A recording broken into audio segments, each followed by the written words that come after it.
আমরা 11 লক্ষ বাড়ি ডিসেম্বরে ছাড়বো। 3 বছর কেন্দ্রীয় সরকার আমাদের গ্রামীণ আবাসের কোনো টাকা দেয়নি। তাছাড়াও 1,70,000 কোটি টাকা আমরা পাই। এখনো 50 লক্ষ মাটির বাড়ি বাংলায় আছে।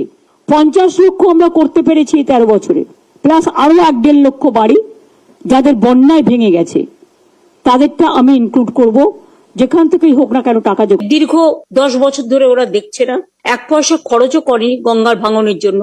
ভাঙন যেটা হচ্ছে, ইরোশন, বাড়ি তলিয়ে গেছে গঙ্গার ভাঙনে, সেই বাড়িগুলোকে তৈরি করে দেওয়া হবে। এলাকার উন্নয়নের জন্য একটা 700 কোটি টাকার প্যাকেজ তখন তৈরি হয়েছিল, কিন্তু আজ পর্যন্ত সে টাকা। আবাস যোজনার টাকা কবে আসবে উপভোক্তাদের ব্যাংক অ্যাকাউন্টে আবাস যোজনার প্রথম কিস্তির টাকা? এই নিয়ে কিন্তু রাজ্য সরকার বড় একটি ঘোষণা করে দিয়েছে।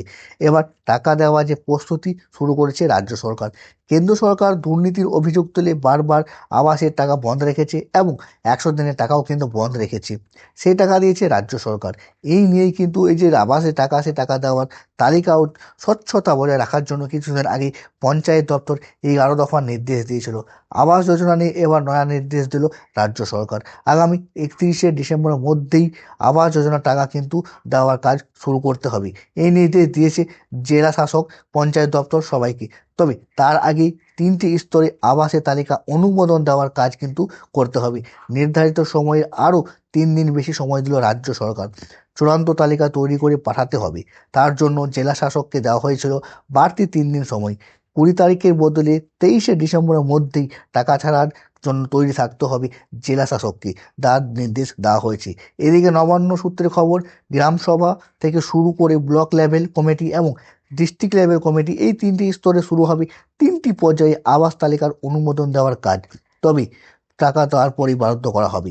এই আবাস প্রকল্পের সমীক্ষার কাজ আপনার 14ই নভেম্বর শেষ হওয়ার কথা ছিল, সেখানে কাজ শেষ হয়েছে আপনার 18ই নভেম্বর। তার জেরে সম্পূর্ণ প্রক্রিয়া কিছুটা পিছিয়ে পড়েছে। তাই জেলা শাসক টাকা দেওয়ার কাজেও 3 দিন বাড়তি সময় দিয়েছে। যদিও তার আগেই 3টি স্তরে শুরু হয়েছে আবাস তালিকার অনুমোদন দেওয়ার প্রক্রিয়া। অন্যদিকে আবাস যোজনা তালিকার প্রত্যেকটি ব্লক থেকে শুরু করে মহকুমা শাসক, জেলা শাসক অফিস এবং জেলার ওয়েবসাইটগুলোতেও দিতে হবে। 29শে নভেম্বর থেকে 6ই ডিসেম্বরের মধ্যে তালিকা সর্বত্র দিতে হবে এবং ওই সময়সীমার মধ্যেই তালিকায় আসা কোনো অভিযোগ খতিয়ে দেখতে হবে এবং তার মীমাংসা করতে হবে। প্রত্যেক জেলায় আবাসের তালিকা নিয়ে নানা নির্দেশ দিয়েছে পঞ্চায়েত দপ্তর। লোকসভা নির্বাচনে প্রচারে এসে তৃণমূলের কংগ্রেসের সর্বসাধারণ সম্পাদক বলেছিলেন, আপনারা নিজেদের অধিকারকে সামনে রেখে ভোট দিন।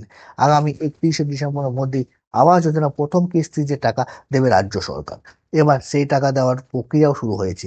কেন্দ্র সরকারের দুর্নীতির অভিযোগ তুলে আবাসে টাকা বন্ধ রেখেছে বাংলায়, 100 দিনের কাজে টাকাও বন্ধ রেখেছে, সে টাকা দিয়েছে রাজ্য সরকার। এই তালিকায় স্বচ্ছতা বজায় রাখার জন্য আগেই কিন্তু 11 দফা নির্দেশ দিয়েছিল আপনার পঞ্চায়েত দপ্তর। এবার এক ধাপ এগিয়ে নির্দেশ দিল রাজ্য সরকার, যা উপভোক্তাদের কাছে সুখবর বলে মনে করা হচ্ছে। এবার আবাস যোজনার প্রথম কিস্তির টাকা বড়দিনের আগেই কিন্তু ব্যাংক অ্যাকাউন্টে আসতে চলেছে।